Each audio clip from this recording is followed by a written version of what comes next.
بسم اللہ الرحمن الرحیم نحمدہ ونصلی ونسلم علی رسولہ الکریم اما بعد۔ معزز ناظرین و سامعین اکرام، السلام علیکم ورحمۃ اللہ وبرکاتہ۔ باب العلم انواریہ ایجوکیشنل سوسائٹی اور جامعہ انواریہ کے زیر اہتمام تصوف کی اہم کتاب ہشت بہشت کا سلسلہ وار درس جاری ہے، اور اس کی کچھ نشستیں ہم آپ حضرات کی خدمت میں پیش کر چکے ہیں۔ ابھی حضرت خواجہ نظام الدین اولیاء محبوب الہی رحمۃ اللہ تعالی علیہ کا ان کے ملفوظات کا بیان چل رہا تھا، اور اسی کا کچھ حصہ باقی ہے، اور یہ ترتیب دیا گیا، لکھا گیا افضل الفوائد کے نام سے۔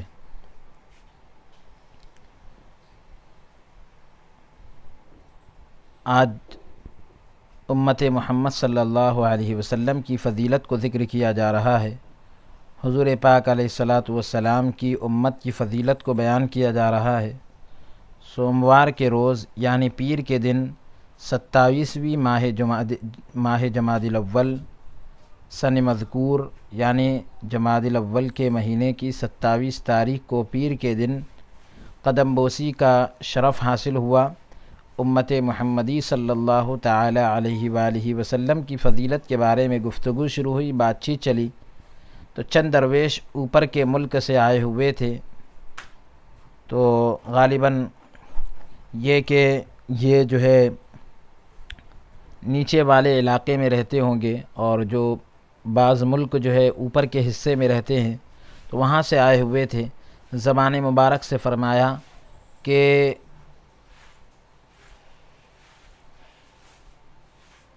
زبان مبارک سے آپ نے یہ فرمایا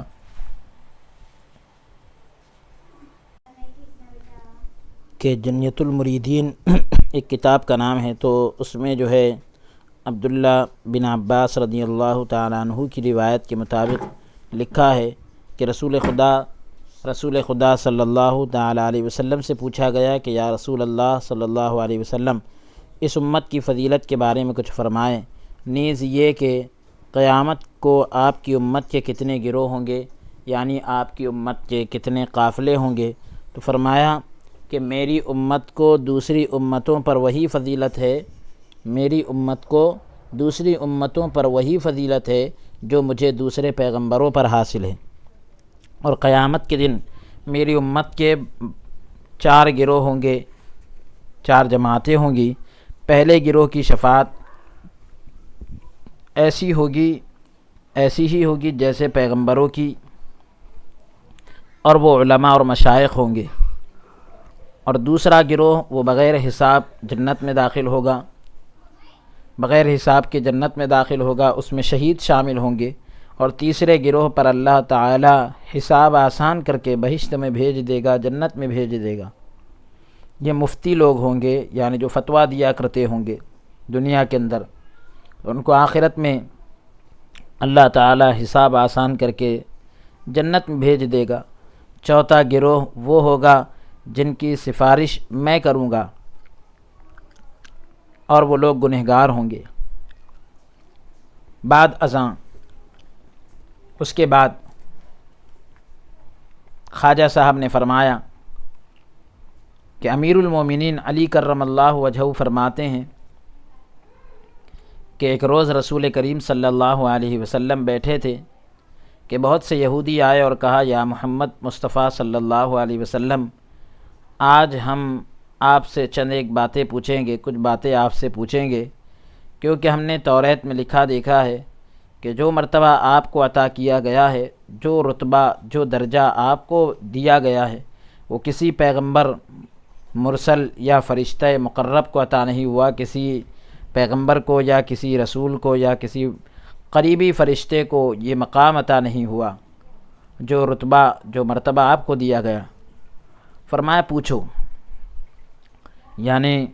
یہودی لوگوں نے کہا تھا کہ ہم آپ سے کچھ باتیں پوچھیں گے، تو حضور علیہ الصلاۃ والسلام نے فرمایا پوچھو۔ عرض کی کہ جناب کی امت پر 5 نمازیں کیوں فرض کی گئی؟ یہودیوں نے کہا کہ یا رسول اللہ، یہودیوں نے کہا حضور علیہ الصلاۃ والسلام سے کہ یا محمد صلی اللہ علیہ وسلم، آپ کی امت پر 5 نمازیں کیوں فرض کی گئی؟ فرمایا کہ ظہر کی نماز اس واسطے فرض کی گئی ہے کہ اس وقت کوئی چیز یاد الہی سے غافل نہیں ہوتی۔ اس وقت جو ہے کوئی بھی چیز اللہ کی یاد سے غافل نہیں ہوتی، اللہ کی یاد سے غفلت میں نہیں رہتی، بلکہ ہر چیز اللہ تبارک و تعالیٰ کو یاد کرتی ہے۔ اور اس وقت جو ہے میری امت کو یہ نماز ادا کرنے کا حکم ہوا جب آدم علیہ السلام پیدا ہوئے۔ جب آدم علیہ السلام پیدا ہوئے اور بہشت میں گیہوں کا دانہ کھایا، تو جنت کے اندر گیہوں کا دانہ کھائے تو اور بہشت سے نکالے گئے، جنت سے نکالے گئے، اور پھر آپ کی توبہ کی قبولیت کا وقت جو ہے عصر، آپ کی توبہ کی قبولیت کا وقت جو ہے عصر بنزدیک شام تھا، یعنی شام کے وقت کے قریب تھا۔ تو اس وقت شکرانے کے طور پر 3 رکعت نماز ادا کی، اور عشاء کے وقت جو ہے ہر ایک پیغمبر اللہ تعالیٰ کی عبادت کرتا آیا ہے، تو لہذا اس لیے جو ہے عشاء کی نماز فرض کی گئی۔ صبح کے وقت کافر لوگ اللہ تعالیٰ کے سوا اپنے معبودوں کی پرستش کرتے ہیں، اللہ تعالیٰ کے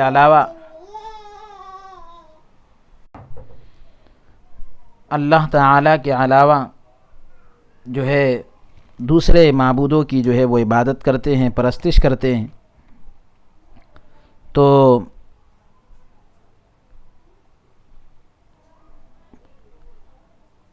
اور سجدہ کرتے ہیں۔ اس وقت میری امت کو صبح کی نماز ادا کرنے کا حکم ہوا ہے۔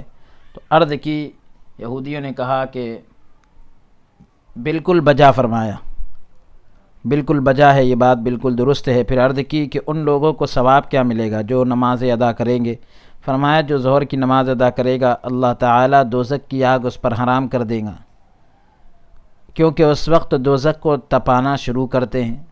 اور جو عصر کی نماز ادا کرے گا وہ تمام گناہوں سے اس طرح پاک ہو جائے گا کہ گویا ابھی ماں کے شکم سے، ماں کے پیٹ سے پیدا ہوا ہے، کیونکہ آدم علیہ السلام اس وقت مغفور ہوئے تھے۔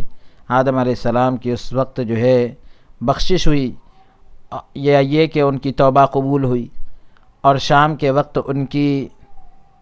توبہ قبول ہوئی تھی۔ پس جو شام کی نماز ادا کر کے اللہ تعالیٰ سے جو مراد چاہے مل جاتی ہے، اس کو اس کی مراد مل جاتی ہے۔ عشاء کے وقت جو مومن جتنے قدم اٹھا کے مسجد میں جاتا ہے، ہر قدم کے بدلے اسے نور عطا ہوتا ہے، ایک روشنی ملتی ہے، جس نور کے سبب، جس روشنی کے وجہ سے وہ پل صراط اور قبر کی تاریکی یعنی قبر کے اندھیرے اور خوف قیامت یعنی قیامت کے خوف سے جو ہے وہ امن ہو جاتا ہے، یعنی یہ کہ قیامت کے خوف سے جو ہے وہ مطمئن ہو جاتا ہے۔ اور جو شخص قیامت کے خوف یعنی وہ قیامت کے خوف سے محفوظ ہو جاتا ہے، اور جو شخص صبح کی 40 نمازیں باجماعت ادا کرتا ہے وہ عذاب دوزخ سے آزاد ہو جاتا ہے۔ عرض کی بالکل بجا فرمایا، صحیح کہا۔ پھر عرض کی، یہودیوں نے کہا کہ یا رسول اللہ صلی اللہ تعالیٰ علیہ وسلم، ہم نے توریت میں لکھا دیکھا ہے کہ آپ کی امت پر 30 روزے فرض کیے گئے ہیں۔ فرمایا یہ ٹھیک ہے، یہ اس طرح پر ہوا ہے، یعنی 30 روزے اس طرح پر فرض ہوئے کہ جب حضرت آدم علیہ السلام نے بہشت میں، جنت میں گیہوں کا دانہ کھایا، وہ 30 روز تک، 30 دن تک آپ کے شکم میں رہا، آپ کے پیٹ میں وہ دانہ رہا، جس کی وجہ سے اللہ تعالیٰ نے 30 روزے آپ پر فرض کیے اور اپنے فضل و کرم سے گیہوں کا کھانا حلال کیا۔ تو عرض کیا کہ بجائے۔ پھر پوچھا یا رسول اللہ صلی اللہ تعالیٰ علیہ وسلم، ان 30 روزوں کا ثواب کیا ہے؟ فرمایا جو 30 روزے رکھتا ہے، اول جتنا حرام گوشت اس کے بدن پر ہوتا ہے، سب سے پہلے جتنا حرام گوشت اس کے بدن پر ہوتا ہے سب کم ہو جاتا ہے۔ دوسرے اسے اپنی رحمت کے نزدیک کرتا ہے، اللہ تعالیٰ اپنی رحمت کے قریب کر لیتا ہے۔ تیسرے اسے ایسا نور عطا فرماتا ہے، یعنی روزے کا جو ثواب ہے وہ بتلایا جا رہا ہے۔ تو پہلا یہ کہ حرام گوشت اس کے بدن پر جو ہوتا ہے وہ سب دور کم ہو جاتا ہے، اور اسی طرح سے اللہ تعالیٰ اسے اپنی رحمت کے قریب کر لیتا ہے اور اسے ایسا نور عطا کرتا ہے جس سے وہ قیامت کے دن پل صراط سے بجلی کی طرح گزر جائے گا۔ اور چوتھے یعنی چوتھا جو ثواب ہوگا وہ یہ کہ بغیر حساب اور بغیر عذاب دوزخ میں جائے گا، بغیر کسی تکلیف کے اور بغیر کسی حساب کے وہ دوزخ میں۔ یہاں پر جو ہے ایک نسخے کے اندر جو ہے کچھ تسامح معلوم ہوتا ہے۔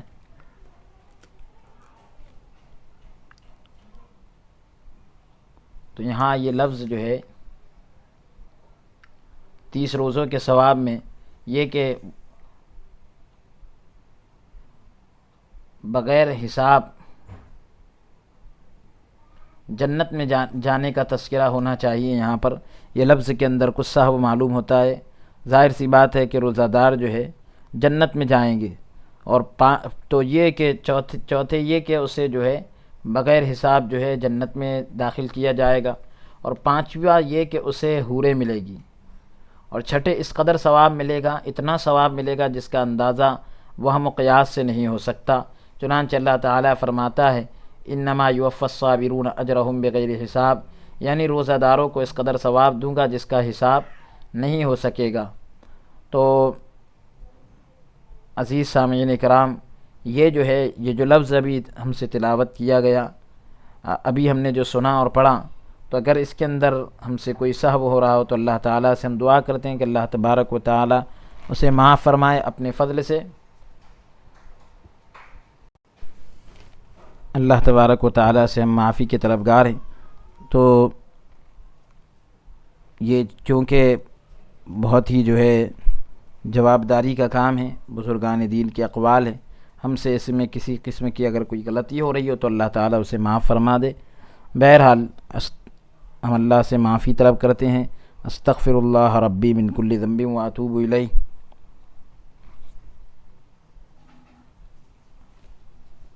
پھر اس کے بعد پھر پوچھا کہ یا رسول اللہ صلی اللہ تعالیٰ علیہ وسلم، جناب کو دوسرے پیغمبروں پر کون سی بزرگی حاصل ہے؟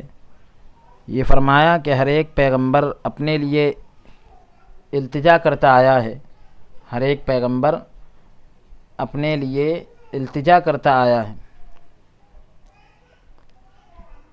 لیکن میں اپنے لیے کچھ نہیں چاہتا، صرف قیامت کے دن اپنی امت کی شفاعت چاہتا ہوں۔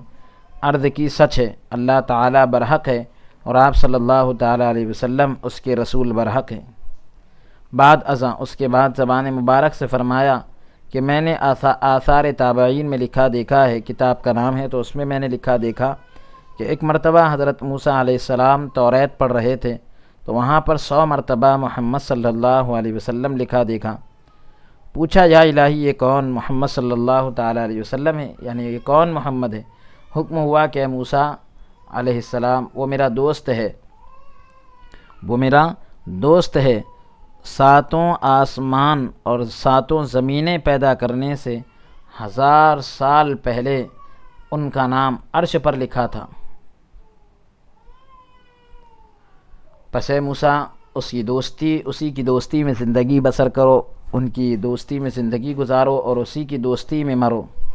اسی کی دوستی میں دنیا سے جاؤ، تاکہ قیامت کے دن میں اسی کے ہمراہ تیرا حشر کروں، قیامت کے دن میں اسی کے ساتھ تیرا حشر کروں۔ پھر موسیٰ علیہ السلام نے عرض کی ہے پروردگار، جبکہ محمد صلی اللہ علیہ وسلم سب سے پیارا دوست ہے، سب سے پیارے دوست یعنی حضور علیہ الصلاۃ والسلام ہیں، تو کیا اس کی امت میری امت سے افضل ہے؟ حضور علیہ الصلاۃ والسلام کی امت میری امت سے بہتر ہے؟ فرمایا موسیٰ، امت محمدی صلی اللہ تعالیٰ علیہ وسلم کو باقی امتوں پر ایسی ہی فضیلت حاصل ہے جیسے مجھے جس طرح بندوں پر فضیلت حاصل ہے، حضور علیہ الصلاۃ والسلام کی امت کو تمام امتوں پر ایسی ہی فضیلت حاصل ہے۔ بعد ازاں اس کے بعد خواجہ صاحب نے زبان مبارک سے فرمایا کہ تمام اہل بہشت کی 120 صفیں ہوں گی، 120 جو ہے قطاریں ہوں گی، جن میں 70 صفیں امت محمدی صلی اللہ علیہ وسلم کی ہوگی، حضور علیہ السلام کی امت کی 70 صفیں ہوں گی، اور باقی دوسرے پیغمبروں کی 120 میں سے 70 تو جو ہے امت محمدی صلی اللہ علیہ وسلم کی ہوگی۔ بعد ازاں اس کے بعد فرمایا کہ اخبار میں آیا ہے، یہ یعنی خبر میں یہ ملتا ہے کہ حضرت موسیٰ علیہ السلام نے کوہ طور پر جناب باری سے عرض کی، رب تبارک و تعالیٰ سے کہا کہ میں توریت میں دیکھتا ہوں کہ قیامت کے دن وہ یعنی محمد صلی اللہ علیہ وسلم سفارش بھی کریں گے اور جسے چاہیں گے تجھ سے بخشوا لیں گے، یعنی تیری بارگاہ میں اس کو معافی دلوا دیں گے، تو خواہ وہ دوزخ کے لائق ہی کیوں نہ ہو، اگرچہ کہ وہ دوزخ کے لائق ہی کیوں نہ ہو، ان لوگوں کو تو میری امت بنا دے۔ موسیٰ علیہ السلام نے کہا تھا کہ ان لوگوں کو تو میری امت بنا دے، تو فرمایا کہ وہ رسول اللہ صلی اللہ علیہ وسلم سے ہوں گے، یعنی رسول اللہ صلی اللہ علیہ وسلم کی امت سے ہوں گے، یعنی وہ امت حضور علیہ السلام کو عطا کی جائے گی۔ پھر عرض کی کہ حدیث میں تو ایسی امت کا حال دیکھتا ہوں جو سارا دن گناہ کرے گی اور دن رات میں 5 مرتبہ نماز ادا کرے گی تو اس کے سارے گناہ ایک نماز سے دوسری نماز تک بخشے جائیں گے، یعنی ایک نماز سے دوسری نماز تک کے جو گناہ ہوئے تو نمازیں جو ہے ان کا کفارہ بن جائے گی، گناہوں کے مٹانے کا ذریعہ بن جائے گی۔ ایسے لوگوں کو میری امت بنا، تو حکم ہوا کہ وہ امت محمدی صلی اللہ تعالیٰ علیہ وسلم میں سے ہوں گے۔ تو یہاں جو ہے صغیرہ گناہوں کی معافی کا ذکر ہے، اسی لیے ہم کہتے ہیں اہل سنت والجماعت کہ کبیرہ گناہ جو ہے بغیر توبہ کے معاف نہیں ہوتے، اللہ تبارک و تعالیٰ اپنے فضل سے جسے چاہے معاف کر دے۔ پھر عرض کی کہ توریت میں ایسی امت کا حال بھی دیکھتا ہوں کہ جو قربانی کریں گے، خود بھی کھائیں گے اور اوروں کو بھی کھلائیں گے، انہیں اس قدر ثواب ملے گا، اتنا ثواب ملے گا کہ جس کا حساب نہیں ہو سکتا، ان کو میری امت بنا۔ تو حکم ہوا کہ وہ امت محمدی صلی اللہ علیہ وسلم سے ہیں۔ تو یعنی یہ امت محمدی صلی اللہ علیہ وسلم کی خصوصیت ہے کہ قربانی بھی کرتے ہیں اور قربانی کا گوشت بھی کھاتے ہیں، ورنہ بہت سی امتیں ایسی بھی گزری ہے کہ وہ جو ہے قربانی کرتے تھے اور گوشت جو ہے پہاڑوں کی بلندی پر رکھتے تھے، آسمان سے آگ آ کر ان کو کھا لیا کرتی تھی، لیکن یہ تو امت محمدی صلی اللہ علیہ وسلم کی خصوصیت ہے کہ قربانی کریں گے اور گوشت جو ہے خود کھائیں گے اور اوروں کو بھی کھلائیں گے۔ پھر عرض کی کہ توریت میں لکھا دیکھا ہے کہ جب انہیں کوئی غسل کی ضرورت پیش ہوگی تو پانی نہ ملنے کی صورت میں مٹی سے تیمم کر لیں گے، یعنی مٹی پر جو ہے 2 ضرب لگا کر 2 مرتبہ ہاتھ مار کر 1 مرتبہ چہرے پر اور 1 مرتبہ دونوں ہاتھ پر پھیریں گے تو پانی نہ ہونے کی صورت میں اس سے بھی پاک ہو جائیں گے، تو انہیں میری امت بنا۔ موسیٰ علیہ السلام نے کہا میری امت بنا دے، تو حکم ہوا کہ وہ امت محمدی صلی اللہ علیہ وسلم میں سے ہیں، یعنی یہ حضور علیہ السلام کو عطا کی جائے گی۔ پھر عرض کی کہ توریت میں دیکھتا ہوں کہ وہ امر نہیں اور منکر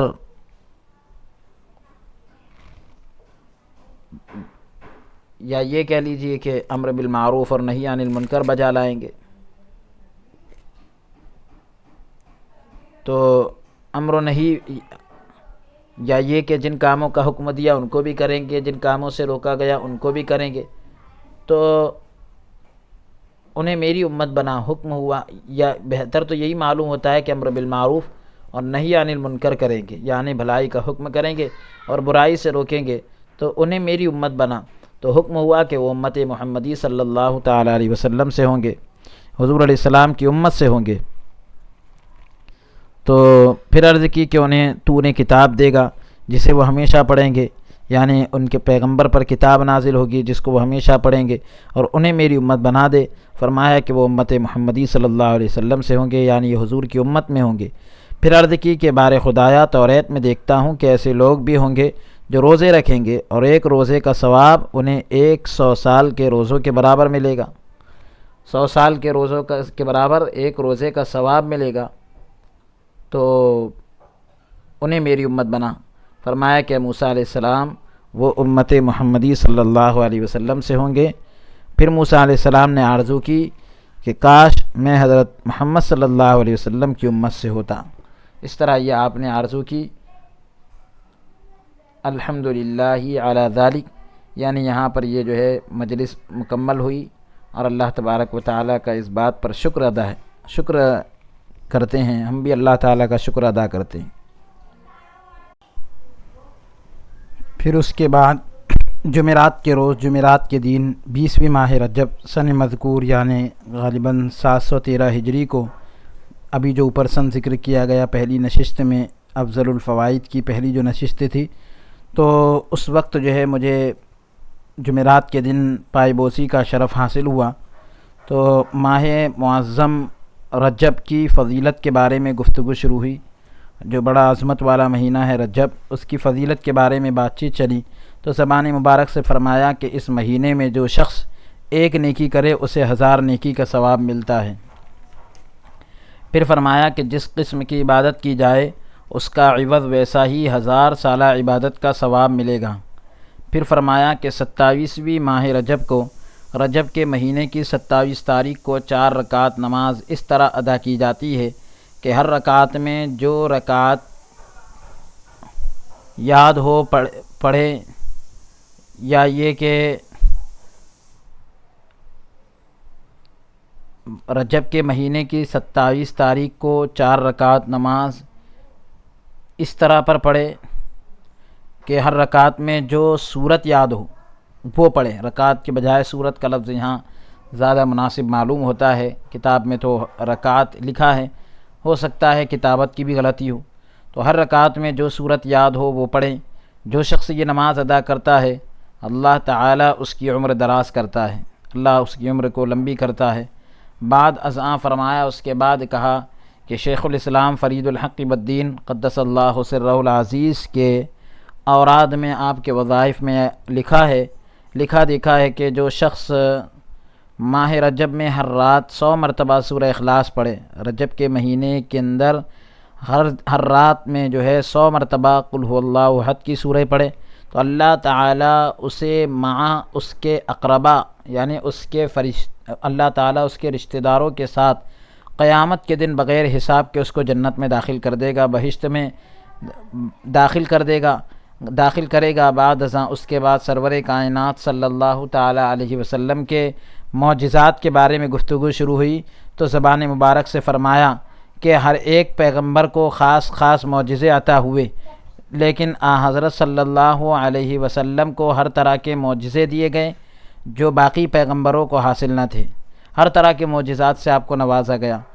پھر فرمایا کہ جناب صلی اللہ علیہ وسلم کا سر مبارک اس قسم کا تھا کہ جس شخص کے ساتھ آپ کھڑے ہوتے خواہ وہ دراز قد کا ہی ہوتا، یعنی اگرچہ کہ اس کا قد لمبا ہوتا، لیکن اگر حضور اس کے ساتھ کھڑے ہوتے تو آپ اس سے بالشت بھر اونچے دکھائی دیتے تھے۔ یہ حضور علیہ الصلاۃ والسلام کے سر انور کی خصوصیت تھی، اور جہاں کئی تشریف لے جاتے بادل کا سایہ سر مبارک پر ہوتا،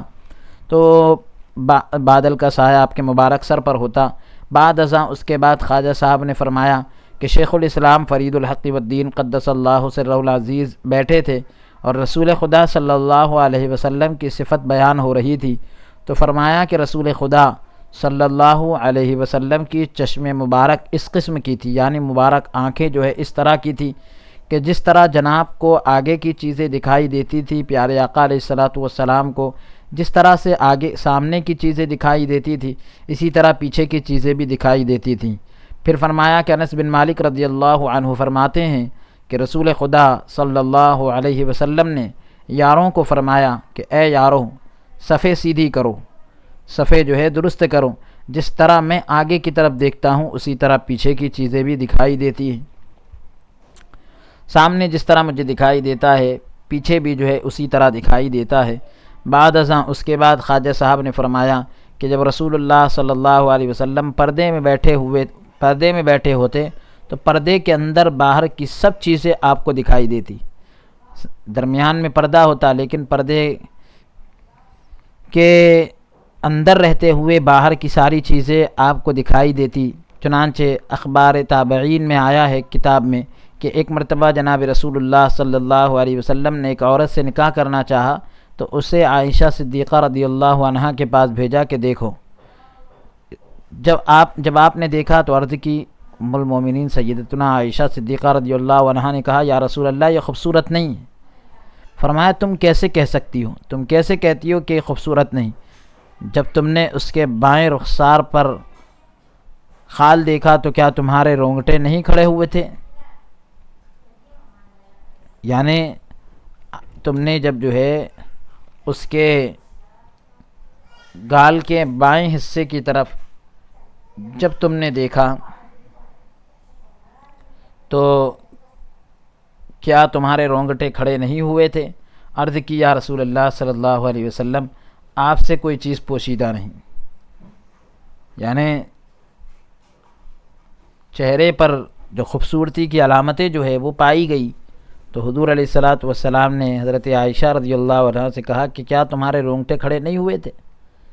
تو عرض کی یا رسول اللہ آپ سے کوئی چیز چھپی نہیں ہے، یعنی وہ عورت جو ہے اس کے تعلق سے رسول اللہ صلی اللہ علیہ وسلم نے ساری کیفیت بتلا دی بغیر دیکھے۔ تو یہ حضور علیہ الصلاۃ والسلام کے جو ہے معجزات میں سے ہے کہ اللہ تبارک و تعالیٰ نے جو ہے پوشیدہ چیزوں کو آپ کے لیے ظاہر فرما دیا، اور حضور علیہ الصلاۃ والسلام کے لیے جو ہے پردے کے پیچھے کیا ہے وہ ساری چیزیں حضور علیہ الصلاۃ والسلام بتلا رہے ہیں، اور پشت انور کے پیچھے کیا ہو رہا ہے حضور علیہ الصلاۃ والسلام وہ بتلا رہے ہیں۔ یہ ساری چیزیں حضور علیہ الصلاۃ والسلام کے علم غیب کی طرف بھی اشارہ کرتی ہے۔ بعد ازاں اس کے بعد خواجہ صاحب نے فرمایا کہ رسول اللہ صلی اللہ علیہ وسلم کی یہ عادت تھی کہ جو بیداری کی حالت میں سنتے وہی خواب میں سنتے، ویسا ہی سنتے۔ چنانچہ ایک روز ایک یہودی نے آ کر عرض کی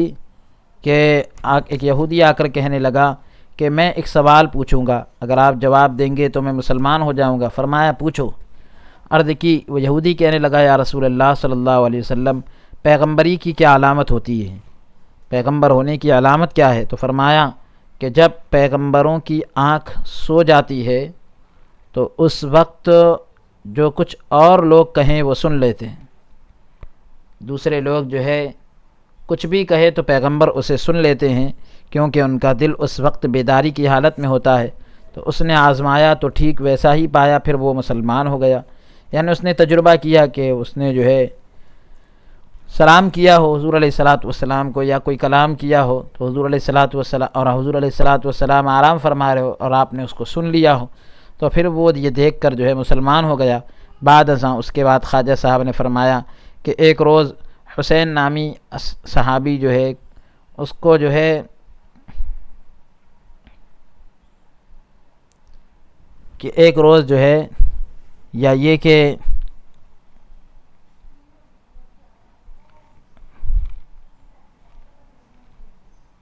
صحابی کے بجائے یہ کہو کہ نامی شخص کو، ایک روز حسین نامی شخص کو آپ نے بت کو سجدہ کرتے ہوئے دیکھ کر فرمایا کہ ایمان لاؤ۔ اس نے کہا کہ میں ایمان نہیں لاتا۔ فرمایا کہ اگر تیرا بت مجھ سے بات کرے تو تو پھر مجھے پیغمبر مانے گا؟ پھر تم مجھے پیغمبر مانو گے؟ تو کہا کہ محمد صلی اللہ علیہ وسلم 50 سال سے اس بت کی پرستش کر رہا ہوں، پوجا کر رہا ہوں، عبادت کر رہا ہوں، مجھ سے تو کسی وقت نہ بولا۔ ہاں اگر آپ سے گفتگو کرے، یعنی حضور علیہ السلام کی طرف مخاطب ہو کر کہا کہ یا رسول اللہ اگر آپ سے بات چیت کرے تو بے شک میں ایمان لاؤں گا۔ حضرت صلی اللہ علیہ وسلم نے پوچھا اے بت میں کون ہوں؟ عرض کی یا رسول اللہ صلی اللہ تعالیٰ علیہ وسلم آپ اللہ تعالیٰ کے رسول برحق صلی اللہ علیہ وسلم ہیں۔ اسی وقت جو ہے حسین نامی شخص جو ہے مسلمان ہوا۔ حسین نام بھی ہو سکتا ہے۔ تو بعد ازاں اس کے بعد خواجہ صاحب نے فرمایا کہ ایک روز ام سلمہ رضی اللہ عنہا نے رسول خدا صلی اللہ علیہ وسلم کی پیشانی مبارک سے پسینہ پوچھ کر شیشی میں ڈال کر حفاظت سے رکھ دیا۔ تو ایک دن ایک لڑکی کی شادی تھی۔ جب سے ام سلمہ رضی اللہ عنہا کے پاس لائے تو آپ نے جب اسے ام سلمہ رضی اللہ عنہا کے پاس لائے اس لڑکی کو، تو آپ نے یعنی ام سلمہ رضی اللہ عنہا نے تھوڑا سا پسینہ مبارک اس لڑکی کے بدن پر لگایا۔ جب تک وہ لڑکی زندہ رہی خوشبو اس کے بدن سے نہ گئی، اس کے بدن سے زندگی بھر خوشبو آتی رہی۔ اور پھر جب اس سے لڑکی پیدا ہوئی، اس لڑکی کو جس کو خوشبو لگائی تھی اس کے بطن سے جب لڑکی پیدا ہوئی تو اس لڑکی میں بھی وہی خوشبو تھی، حتیٰ کہ اس کی ساری اولاد میں یہ خوشبو قائم تھی۔ اس لیے اس خاندان کا نام عطار پڑ گیا۔ بعد ازاں اس کے بعد خواجہ صاحب نے فرمایا، زبان مبارک سے فرمایا کہ انس بن مالک رضی اللہ عنہ روایت فرماتے ہیں کہ ایک روز میں رسول اللہ صلی اللہ علیہ وسلم کے ہمراہ حضور علیہ الصلاۃ والسلام کے ساتھ جو ہے سفر میں تھا۔ عصر کا وقت تھا اور پانی کہیں نہیں ملتا تھا۔ آخر بڑی تلاش کے بعد صرف اس قدر پانی ملا، اتنا پانی ملا کہ جس سے حضرت صلی اللہ علیہ وسلم ہی طہارت فرما سکتے تھے، حضور علیہ السلام ہی وضو فرما سکتے تھے یا پاکی حاصل کر سکتے تھے۔ جناب صلی اللہ تعالیٰ علیہ وسلم نے اس برتن میں دست مبارک ڈالا، مبارک ہاتھ کو ڈال دیا اور فرمایا کہ اس میں سے پانی لے کر طہارت کرتے جاؤ، وضو کرتے جاؤ۔ جب آخری آدمی نے اس میں ہاتھ ڈالا تو برتن میں اتنا ہی پانی موجود تھا، یعنی جتنا آغاز میں تھا، شروع میں تھا، اخیر میں بھی اتنا ہی پانی موجود تھا۔ انس بن مالک رضی اللہ عنہ روایت فرماتے ہیں کہ میں نے رسول اللہ صلی اللہ علیہ وسلم کی انگشت مبارک سے، آپ کی مبارک انگلی سے پانی بہتے ہوئے دیکھا۔ وہ دست مبارک ابن اخطب کے سر مبارک پر ملا اور دعا کی تو انہوں نے 130 سال کی عمر پائی۔ وہ جو ہے ابن اخطب نامی شخص جو ہے اس کے سر پر جو ہے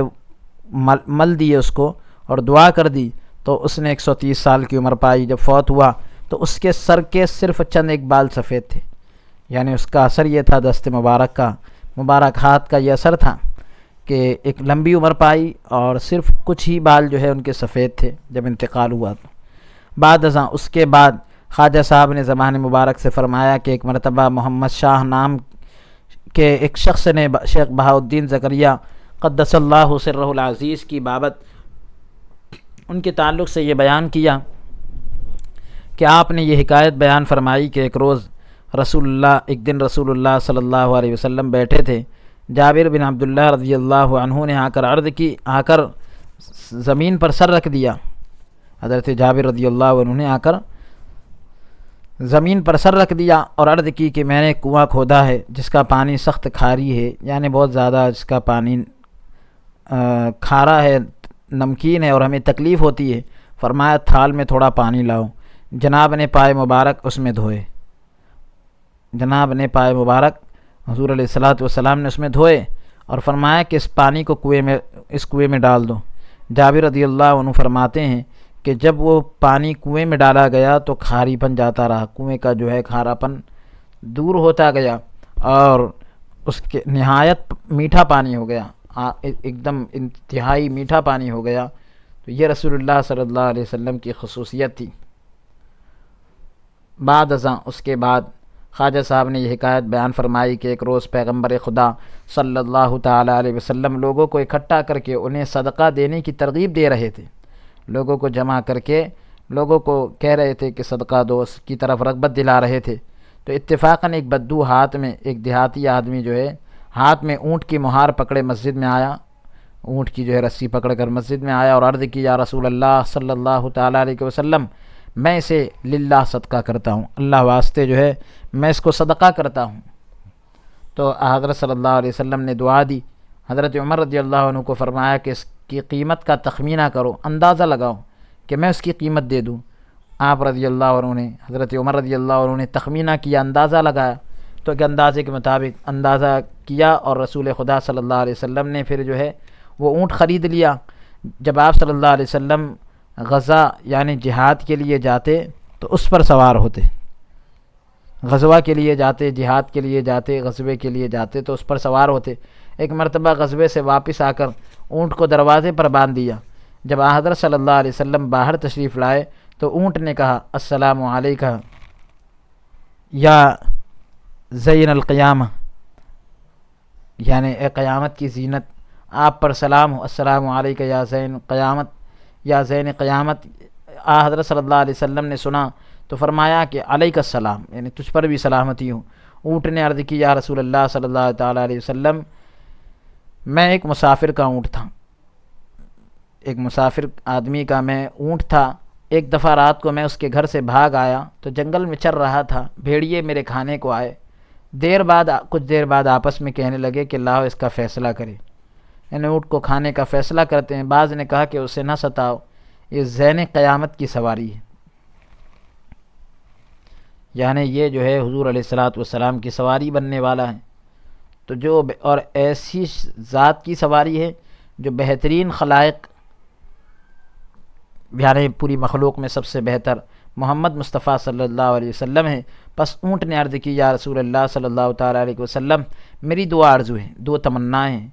ایک یہ کہ اللہ تعالیٰ کی بارگاہ میں آپ صلی اللہ علیہ وسلم، یعنی ایک یہ کہ اللہ کی بارگاہ میں آپ عرض کر دیں کہ میں بہشت میں آپ کی سواری بنوں، یا رسول اللہ میں بہشت میں جنت میں آپ کی سواری بنوں، یہ اللہ سے آپ درخواست کر دے۔ اور دوسری یہ کہ اگر آپ کے بعد میں زندہ رہوں، یا رسول اللہ اگر آپ کے بعد میں زندہ رہوں تو مجھ پر کوئی سوار نہ ہو۔ جناب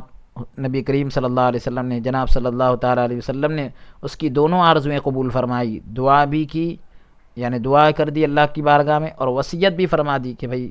وصیت یہی کہ میرے بعد اس پر کوئی سوار نہ ہو۔ جناب فاطمہ الزہرا رضی اللہ تعالیٰ عنہا فرماتی ہیں کہ جب رسول اللہ صلی اللہ تعالیٰ علیہ وسلم نے دنیائے فانی سے انتقال فرمایا تو میں اس اونٹ کی پرورش کرتی رہی۔ ایک روز جب اسے چادر دینے کے لیے، ایک مرتبہ جب اسے چادر دینے کے لیے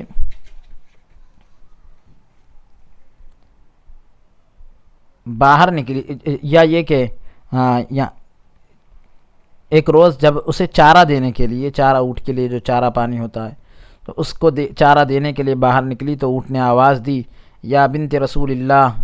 یعنی اے اللہ کے رسول صلی اللہ علیہ وسلم کی بیٹی، السلام علیکہ۔ آپ نے جواب دیا السلام علیکہ، اس نے السلام علیکہ، تو آپ نے جواب دیا علیک السلام، تجھ پر بھی سلامتی ہو۔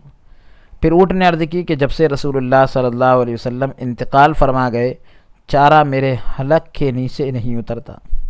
چارہ میرے حلق سے نہیں اترتا۔ اب وہ وقت آ گیا ہے کہ میں بھی دنیا سے سفر کروں، دنیا سے اب میں بھی جاتا ہوں۔ اگر آپ رسول اللہ صلی اللہ علیہ وسلم کی طرف پیغام دینا چاہتی ہیں تو فرمائیں، یعنی میں بھی حضور سے ملاقات کے لیے جا رہا ہوں، اگر کچھ پیغام دینا ہو تو مجھے کہہ دو، میں کہہ دوں گا۔ حضرت جناب فاطمہ الزہرا رضی اللہ عنہا نے اس کا سر بغل میں لے کر رونا شروع کر دیا۔ اتنے میں اونٹ نے جان دے دی، انتقال ہو گیا اونٹ کا۔ آپ نے اونٹ کے لیے جگہ کھدوائی اور کپڑے میں لپیٹ کر دفن کروا دیا۔ 7 روز بعد جب کھود کر دیکھا، 7 دن کے بعد جب اس جگہ کو کھود کر دیکھا تو نہ اونٹ تھا اور نہ کپڑا تھا۔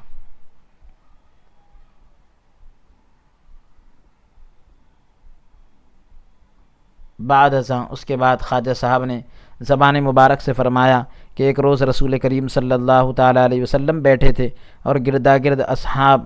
آپ کے قریب، آپ کے آس پاس جو ہے صحابہ اکرام حلقہ بنائے ہوئے تھے، دائرہ بنا کر بیٹھے تھے کہ اتنے میں ایک بھیڑیا لبیں ہلاتا ہوا آیا، ہونٹ ہلاتا ہوا آیا۔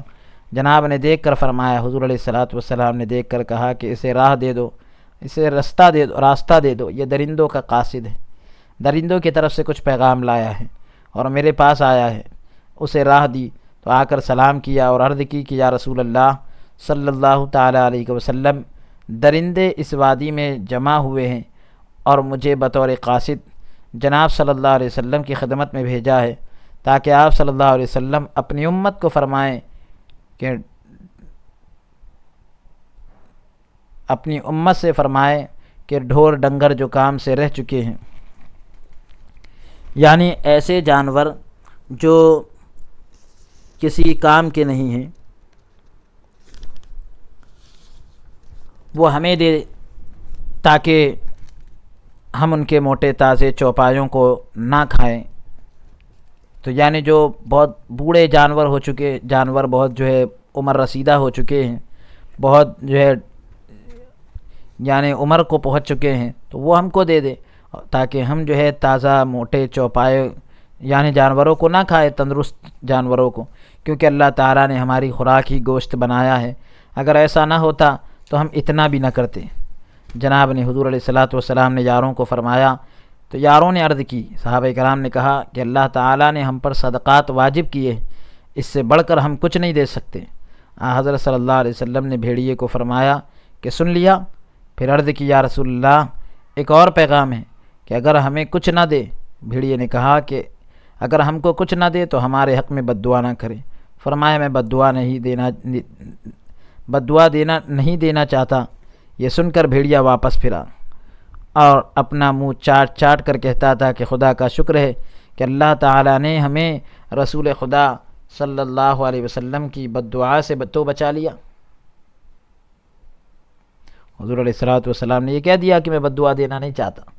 بعد ازاں اس کے بعد خواجہ صاحب نے فرمایا کہ جس روز خواجہ ابراہیم قدس اللہ سرہ العزیز نے توبہ کی، اس روز اس دن تخت پر بیٹھے تھے اور قرآن شریف کی تلاوت کر رہے تھے۔ ایک آدمی کو دیکھا کہ محل پر کسی چیز کی تلاش کر رہا ہے۔ پوچھا تم کون ہو اور کیا ڈھونڈتے ہو؟ کہا میرا اونٹ کھو گیا ہے، میں اسے ڈھونڈتا ہوں۔ فرمایا اونٹ کا محل پر کیا کام؟ کہا یہ تو کوئی تعجب کی بات نہیں، تعجب کی بات تو یہ ہے کہ تخت پر بیٹھ کر اللہ تعالیٰ کو ڈھونڈتے ہیں، تخت پر بیٹھ کر اللہ تعالیٰ کو ڈھونڈتے ہیں، یہ تعجب کی بات ہے۔ جب دن کو شکار پر گئے، دن کے وقت جو ہے جب شکار پر گئے اور گھوڑا ادھر ادھر دوڑایا تو غیب سے آواز آئی کہ ابراہیم تو اس سے پہلے بیدار ہو جا کہ تجھے بذریعہ موت جگایا جائے، موت کے ذریعے تم کو بیدار کیا جائے، اس سے پہلے تم بیدار ہو جاؤ۔ یہ سن کر جب ہرن نمودار کیا گیا، سامنے کیا گیا، بلکہ یہ سن کر جب آگے بڑھے، یہاں ایک لفظ چھوٹا ہے، تو یہ سن کر جب آگے بڑھے تو ایک ہرن نمودار ہوا، ایک ہرن دکھائی دیا، اس کے پیچھے گھوڑا ڈالا، گھوڑا دوڑا دیا، تو اس نے مڑ کر کہا کہ ابراہیم تجھے شکار اور کھیل کود کے لیے پیدا نہیں کیا گیا بلکہ عبادت کے لیے پیدا کیا گیا۔ جب ہرن سے یہ بات سنی تو اسی وقت گھوڑے سے اتر پڑے اور بادشاہی لباس اتار کر پاس کھڑے گوڈریے کو پہنایا،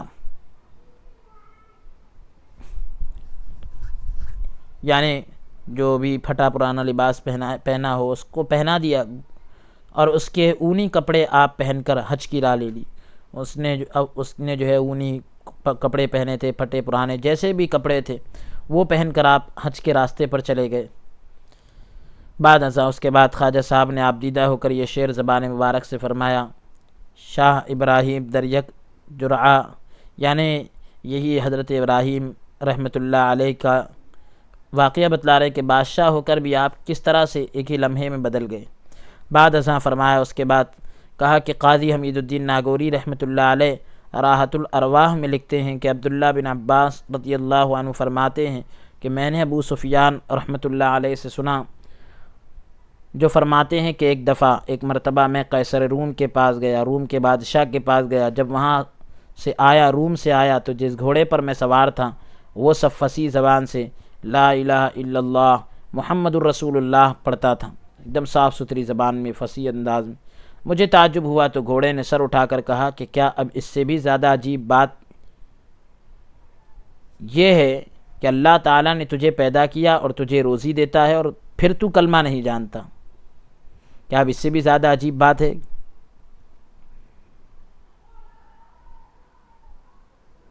کہ اس سے بھی زیادہ عجیب بات یہ ہے کہ اللہ نے تجھے پیدا کیا اور تجھے روزی دیتا ہے اور پھر تو کلمہ نہیں جانتا اور لا الہ الا اللہ محمد الرسول اللہ نہیں پڑھتا۔ تو میں نے پوچھا یہ رسول کون ہے اور محمد صلی اللہ علیہ وسلم کون ہے؟ تو کہا کہ محمد صلی اللہ علیہ وسلم عربی، ہاشمی اور مکی ہے۔ میں نے پوچھا تجھے یہ کیسے معلوم ہے؟ تو کہا کہ اس اللہ تعالیٰ نے مجھے الہام کیا ہے جس کے سوا 18,000 عالم میں کوئی معبود نہیں، 18,000 عالم میں جس کے علاوہ کوئی عبادت کے لائق نہیں، اور محمد صلی اللہ علیہ وسلم اس کے رسول برحق ہیں، محمد مصطفیٰ صلی اللہ علیہ وسلم اس کے سچے رسول ہے۔ یہ سن کر ابو سفیان مسلمان ہو گئے۔ بعد ازاں اس کے بعد خواجہ صاحب نے زبان مبارک سے فرمایا کہ جوامع الحکایات میں نے یہ حکایت لکھی دیکھی ہے کہ ایک روز سید المرسلین خواجہ قاب قوسین محمد مصطفیٰ صلی اللہ علیہ وسلم بیٹھے تھے، حضور نبی رحمت صلی اللہ علیہ وسلم بیٹھے تھے اور یار گردا گرد بیٹھے تھے، آس پاس صحابہ کرام تھے کہ اتنے میں ایک بدو، ایک دیہاتی آدمی دوڑتا ہوا آیا اور کہا کہ محمد صلی اللہ علیہ وسلم مجھے لات اور عزیٰ کی قسم، یہ دو معبود ان کے بت تھے، تو اس نے کہا کہ مجھے ان کی قسم، آسمان اور زمین میں تجھ جیسا میرا کوئی دشمن نہیں، کیونکہ تو محمد ہے، میں اس وقت تک تجھ پر ایمان نہیں لاؤں گا جب تک کہ یہ سوسمار یعنی گوہ، یہ اس کے پاس ایک جانور تھا گوہ جو میرے پاس ہے، تجھ پر ایمان نہ لائے تو میں اس وقت تک تجھ پر ایمان نہیں لاؤں گا۔ یہ کہہ کر آستین سے اس نے سوسمار نکالی، گوہ نکالی اور کہا کہ اسے پکڑ کر تیرے پاس لایا ہوں۔ حضرت صلی اللہ علیہ وسلم نے جواب دیا، لبیک یا آرائش قیامت و شرف، یا آرائش قیامت و شرف قیامت، یعنی اے قیامت کی آرائش اور قیامت کے شرف۔ فرمایا تو کس کی پرستش کرتی ہے؟ حضور علیہ السلام نے فرمایا کہ تو کس کی عبادت کرتی ہے؟ گو سے کہا تو عرض کی، یا رسول اللہ میں اس معبود کی پرستش کرتی ہوں، اس رب العالمین کی عبادت کرتی ہوں جس کے سوا زمین اور آسمان میں کوئی معبود نہیں، کوئی عبادت کے لائق نہیں۔ پھر فرمایا کہ میں کون ہوں؟ حضور علیہ السلام نے کہا کہ میں کون ہوں؟ عرض کی، وہ گوہ کہنے لگی کہ آپ محمد رسول خدا ہیں، آپ محمد صلی اللہ علیہ وسلم خدا کے رسول ہیں، اور جو آپ پر ایمان لائے گا آپ کو راست گو جانے گا، صحیح جانے گا، سچ کہنے والا جانے گا، وہ دیندار ہے، اور جو آپ کو جھوٹا خیال کرے گا وہ ناہنجار ہے، دین سے پھرا ہوا ہے، ہلاک اور مردود ہو جائے گا، یعنی دھتکار دیا جائے گا۔ بدو نے یہ دیکھ کر، دیہاتی نے یہ دیکھ کر منہ پھیر لیا اور ہنس کر کہا کہ مجھے آسمان اور زمین کے خدا کی قسم، جب میں پہلے جناب کی خدمت میں حاضر ہوا، حضور علیہ السلام کی خدمت میں حاضر ہوا، تو جناب سے بڑھ کر روئے زمین میں میرا کوئی دشمن نہ تھا، لیکن اب روئے زمین میں آپ سے بڑھ کر میرا کوئی دوست نہیں، اور میں گواہی دیتا ہوں کہ اللہ تعالیٰ ایک ہے اور آپ اس کے رسول برحق ہے، سچے رسول ہیں۔ بعد ازاں اس کے بعد خواجہ صاحب نے رسول اللہ صلی اللہ علیہ وسلم کے معجزات کے بارے میں یہ حکایت بیان فرمائی کہ ایک روز رسول خدا صلی اللہ علیہ وسلم کھڑے ہوئے تھے اور جناب کی پشت مبارک کی طرف، حضور علیہ السلام کی مبارک پیٹھ کی طرف کھجور کا سوکھا ہوا درخت تھا، آپ اس سے تکیہ لگا کر بیٹھ گئے اور لوگوں کو علم دین کے بارے میں کچھ فرما رہے تھے، کچھ کہہ رہے تھے۔ یاروں کی طرف، ساتھیوں کی طرف مخاطب ہو کر فرمایا کہ یاروں، اب میں بہت بوڑھا ہو گیا ہوں اور کمزور ہو گیا ہوں، اب میں کھڑا نہیں ہو سکتا، میرے واسطے کوئی جگہ بنا دو، کوئی جگہ بناؤ، یعنی ممبر وغیرہ بناؤ، تاکہ میں تمہیں بیٹھ کر دیکھ سکوں اور باتیں کر سکوں۔ تو جناب کی خاطر، حضور علیہ السلام کی خاطر، حضور علیہ السلام کے لیے یاروں نے، یعنی صحابہ کرام نے 3 پایوں کا ممبر بنایا، تو غالباً 3 سیڑھیوں کا ممبر بنایا اور تیار کر کے جو ہے مسجد میں رکھ دیا، تیار کر کے مسجد میں رکھ دیا۔ آپ صلی اللہ تعالیٰ علیہ وسلم نے ممبر پر چڑھ کر خطبہ دیا اور روئے، حضور علیہ الصلاۃ والسلام نے ممبر پر چڑھ کر خطبہ دیا اور روئے، تو اس لکڑی سے رونے کی ایسی آواز آئی جیسے اونٹ اپنے بچے کے لیے واویلا کرتا ہے، اونٹ اپنے بچے کے لیے روتا ہے، تو اس طریقے سے رونے کی آواز آنے لگی، جسے سب یاروں نے سنا، تمام صحابہ کرام نے سنا، جس سے دل کباب ہو گئے، دل تو ایک دم چور چور ہو گئے، اور وہ اسی طرح رویا کیا، مطلب روتا ہی رہا۔ وہ جو جس درخت سے ٹیک لگا کر حضور علیہ الصلاۃ والسلام خطبہ دیا کرتے تھے، وعظ و نصیحت کیا کرتے تھے، جسے آج ستون حنانہ کہا جاتا ہے، وہ اسی طرح رویا۔ آخر میں جب حضور علیہ الصلاۃ والسلام جناب صلی اللہ علیہ وسلم ممبر سے اترے تو اس لکڑی کو بغل میں لیا، تب اس کا رونا تھما۔ جناب صلی اللہ علیہ وسلم نے پوچھا، اے لکڑی، اب میں بوڑھا اور کمزور ہو گیا ہوں، کھڑا نہیں ہو سکتا، اب تو اپنی آرزو ظاہر کر، تو اپنی تمنا بتا تاکہ میں تیرے حق میں دعا کروں اور قیامت تک ہری بھری رہے اور لوگ تیرا میوہ کھائیں۔ اگر تو چاہتی ہے کہ اللہ تعالیٰ بہشت میں تجھے درخت بنا دے تو بھی بتا، یعنی اب تو اپنی چاہت بتا، میرا تو یہ مقصد تھا تو جس سے الگ ہونے کا کہ اب عمر کے اعتبار سے اب جو ہے میں جو ہے کھڑا نہیں رہ سکتا، تو اب میں نے ممبر بنا لیا۔ تو اگر تو یہ چاہتی ہے